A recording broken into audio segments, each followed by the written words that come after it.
Chapter 10. Vibhūti Yoga, the Yoga of Divine Splendour. Verse 1. Bhagavan Śrī Kṛṣṇa said, "Listen to these supreme teachings once more, O mighty armed one. Because I desire your welfare, I shall speak them to you, because you are very dear to me." Verse 2. The demigods and great sages do not know my origin. Indeed, I am the origin of the demigods and the great sages. Verse 3. One who knows me as the birthless, beginningless supreme controller of all worlds is not bewildered amongst mortals and is free from all karma. Anuvrtti. Śrī Kṛṣṇa is unknown and unknowable. He is adhoksaja, beyond the reach of the senses, beyond the comprehension of the mind and intelligence. No amount of ascending endeavors on the part of the living being can reach Krishna, but in an instant he can descend to reveal himself. Though Krishna is their origin, not even the demigods and the great sages such as Brahma, Indra, Sanaka, Durvasa, Marichi, and others know Krishna as he is. But one who is Krishna's devotee, the bhakti yogi, knows Krishna as the Supreme Person situated in the core of his heart. The Srimad Bhagavatam states, Savai pumsam paro dharmo yato bhakti radhoksaje ahoituki apratihata yayatma suprasiddhati. Translation. The topmost dharma for mankind is that by which they can attain devotion unto the Supreme Person, who is adhoksaja, and who cannot be known by the material senses. Such bhakti yoga must be unmotivated and uninterrupted to fully satisfy the self. Krishna gives birth to creation and to all things, but he himself is without birth.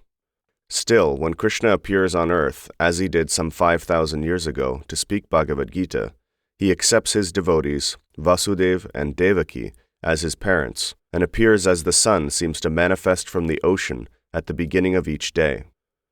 Krishna first revealed himself in the heart of Vasudeva, and then transferred himself to the heart of Devaki.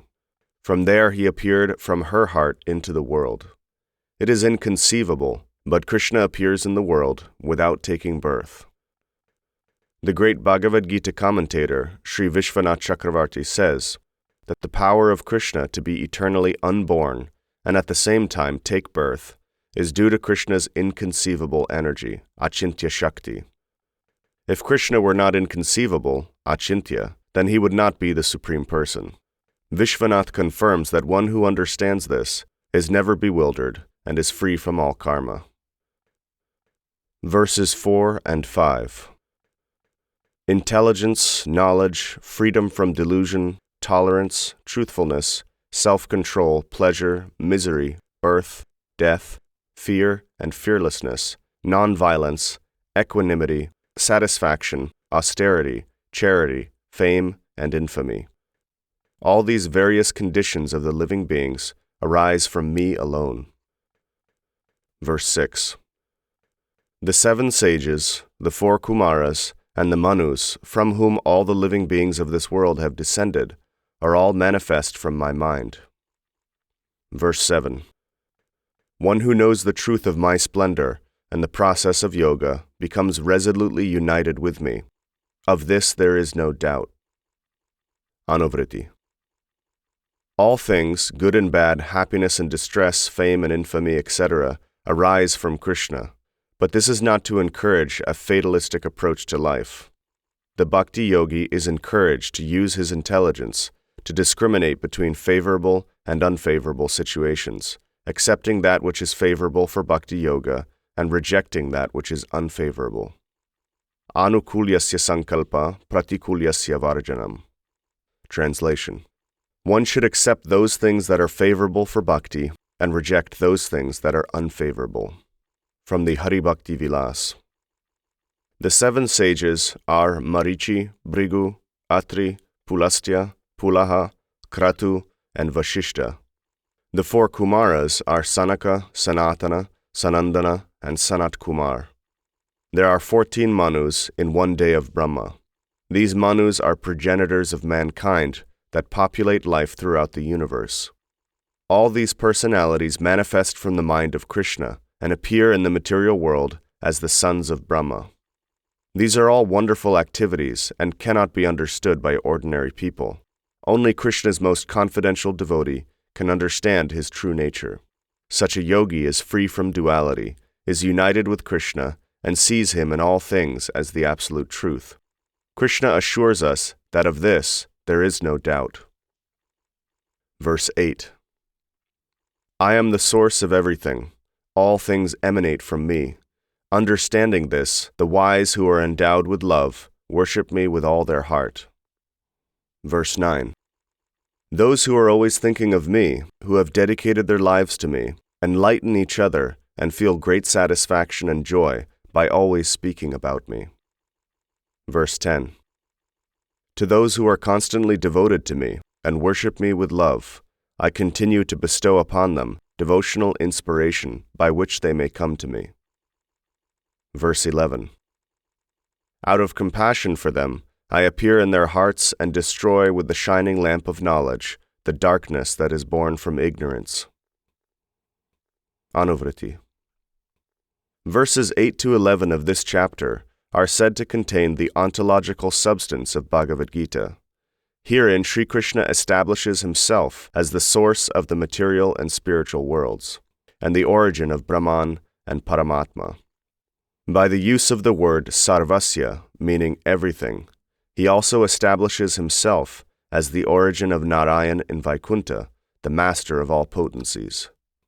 In the pantheon of demigods, we find that Brahma is the master of Satyaloka, Shiva is the master of Shivaloka, Indra is the master of Indraloka, but nowhere do we find it said that anyone is master and origin of everyone and everything except Śrī Kṛṣṇa. The understanding that Krishna is sarvasya compels the wise to worship Krishna in love with all their hearts. Krishna says, Matchita, always think of me and meditate on me. Madgata prana, dedicate your life to me. In association with the wise, engage in discussions about me, katayanta, enlivening and enlightening each other, bodhayanta. This is the proper way of meditation and engagement for the mind and senses. Discussing about Krishna is called Krishna Katha, or Shravana and Kirtana, hearing and chanting. This means to hear and chant Bhagavad-gītā, Srimad Bhagavatam, and other such literature, and to perform Sankirtana, the congregational chanting of the Mahamantra. Hare Krishna, Krishna Krishna, Hare Hare, Hare Rama, Rama Rama, Hare Hare. This hearing and chanting of the name and activities of Krishna constitutes the topmost system of yoga. Krishna verifies in the Padma Purana that he resides wherever his name is chanted. Naham tishtami vaikunte yoginam hridayeshu va tatra tishtami narada yatra gayanti madbhakta. Translation. I do not reside in Vaikuntha, nor in the hearts of the lesser yogis. I remain where my devotees engage in glorifying my activities and chanting my name. Altogether, there are 9 processes in Bhakti Yoga to fully engage oneself in devotion to Krishna. Of these, hearing and chanting are the first and foremost. In the Srimad Bhagavatam it is said, Shravanam Kirtanam Vishnu Smaranam Pada Sevanam Archanam Vandanam Dasyam Sakyam Atmanivedanam Itipum Sarpita Vishnu Bhaktischen Navalakshana. Translation. Hearing and chanting the Mahamantra and the activities of Vishnu or Krishna, remembering him, serving his lotus feet, offering him respectful worship, offering prayers to him, becoming his servant, considering him as one's dearest friend, and surrendering everything to him. These 9 processes are accepted as Bhakti Yoga. In verse 10, we find the word Priti Purvakam. Priti means love, but this love should not be confused with the love and affection of this material world, which are shared between conditioned living beings. Priti is the state of pure affection, wherein no expression of selfishness or mundane lust can be found. Such love is the requirement for worshipping Krishna, and such love is the key to an eternal bond with him. Those who have attained such love for Krishna by Bhakti Yoga are continuously empowered by him with the inspiration of pure devotion, Buddhi Yoga, by which they may come to him. Krishna dwells in the hearts of all living beings as the Paramatma, the superconsciousness, and directs the wanderings of everyone. When one desires to know Krishna, to serve Krishna, and to enter into an eternal relationship with him, then out of compassion for them, Krishna personally manifests in their hearts and destroys with the shining lamp of knowledge the darkness born of ignorance. It is said that Krishna is light and ignorance is darkness. Krishna Surya Samamaya Haya Andakar Yahan Krishna Tahan Nahi Mayar Adikar. Translation: Krishna is compared to the sun, and Maya, ignorance, is like the darkness. Wherever there is Krishna, there can never be any darkness. From the Chaitanya Charitamrita, Madhya Lila. Wherever light appears, darkness is vanquished. Thus, when Krishna personally appears in the heart of the bhakti yogi, all darkness and despair vanish, and one is supremely enlightened. This is the quintessence of Bhagavad-gītā. Verses 12 and 13. Arjuna said, "You are the supreme Brahman, the supreme refuge, and the most pure. You are the eternal supreme person, the most effulgent, the original divinity, unborn and all-pervading. All the sages such as Narada, Asita, Devala, and Vyas have stated this, just as you have declared this unto me." Verse 14. O Keshava, everything you have told me I accept as truth.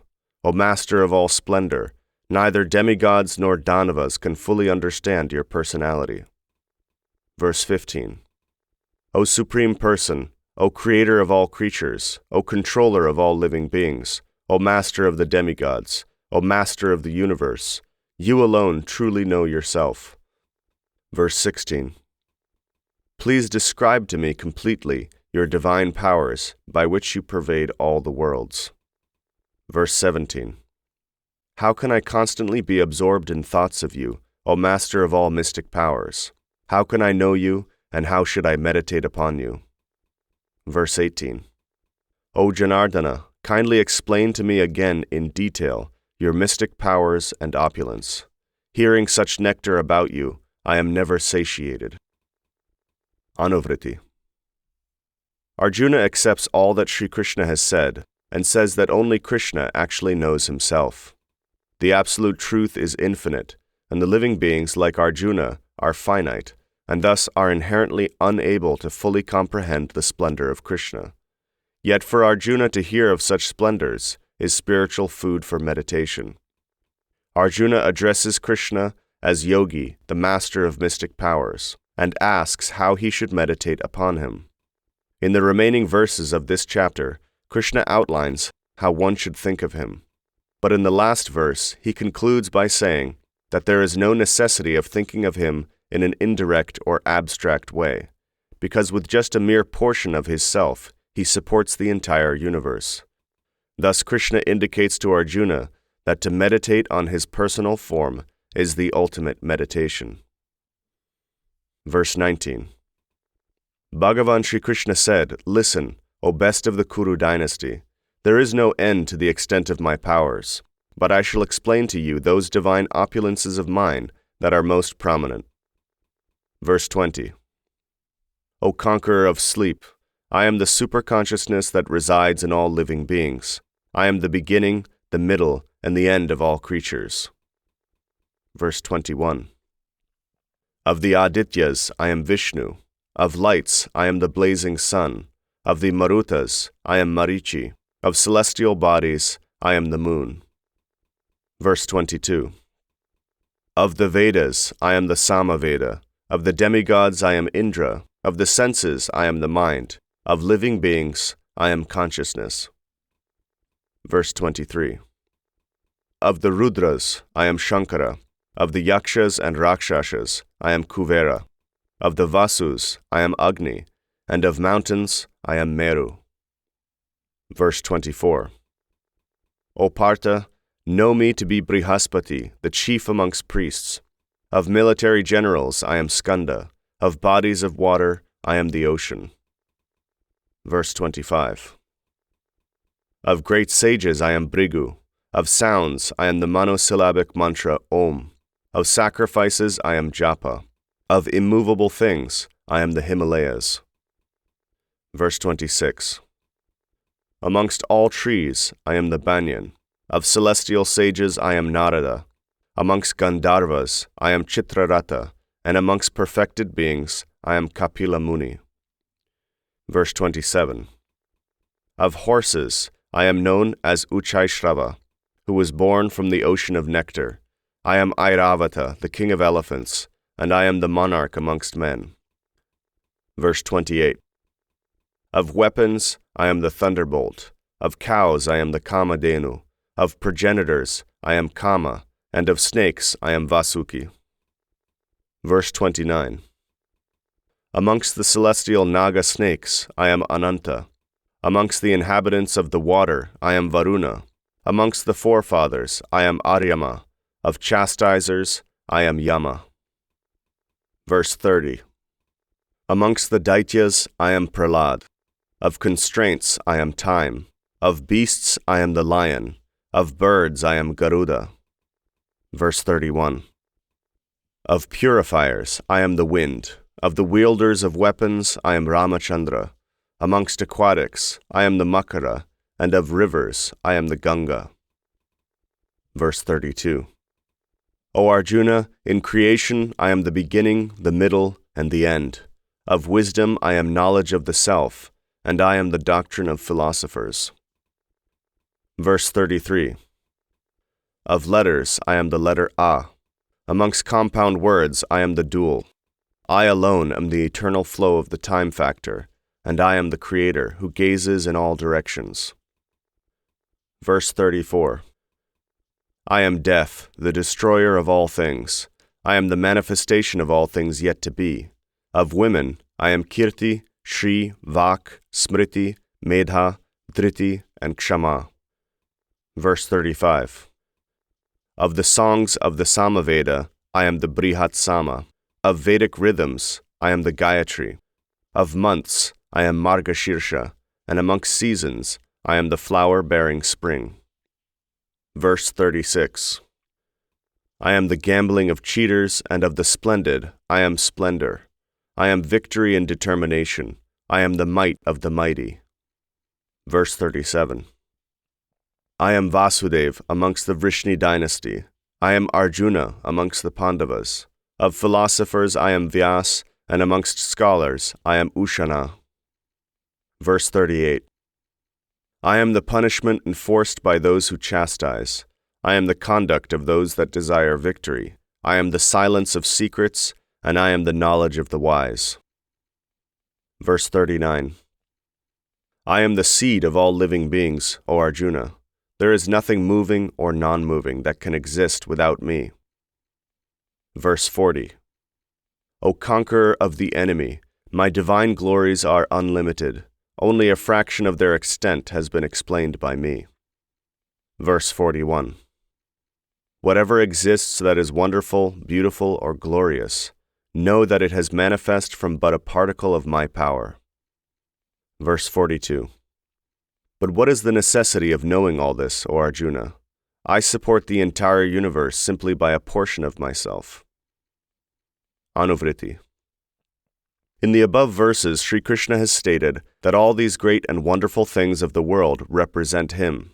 Krishna states this so that we will understand that whatever is famous, beautiful, and glorious in this world is manifest from him alone. The splendor of Krishna is unlimited, but ultimately, Krishna says that there is no necessity for Arjuna to perform indirect meditation when the absolute truth is standing in front of him. Therefore, Krishna suggests to Arjuna that he simply meditate on that form. There is no form of Krishna superior to that which was standing in front of Arjuna at Kurukshetra, save and except for the form of Krishna when he appeared as a youth in the forest of Vrindavan on the banks of the river Yamuna, casting sidelong glances, his flute in hand, and his transcendental body bending in 3 places.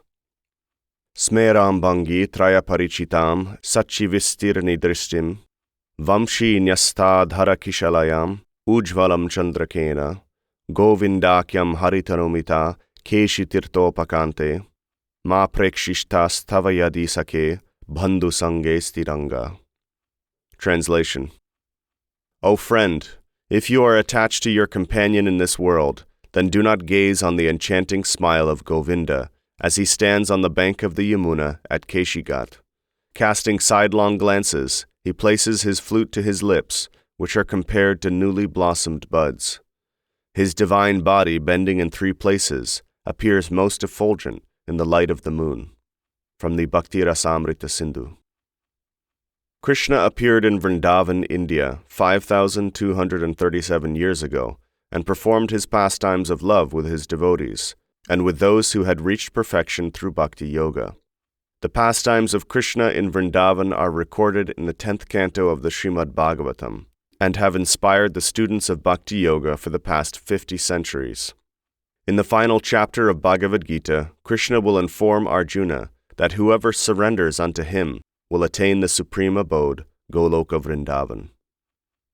Om Tat Sat, thus ends chapter 10, entitled Vibhūti Yoga, from the conversation between Śrī Kṛṣṇa and Arjuna in the Upanishad known as Srimad Bhagavad-gītā, the Yoga Shastra of divine knowledge, from the Bhishma Parva of Mahabharata, the literature revealed by Vyas in 100,000 verses.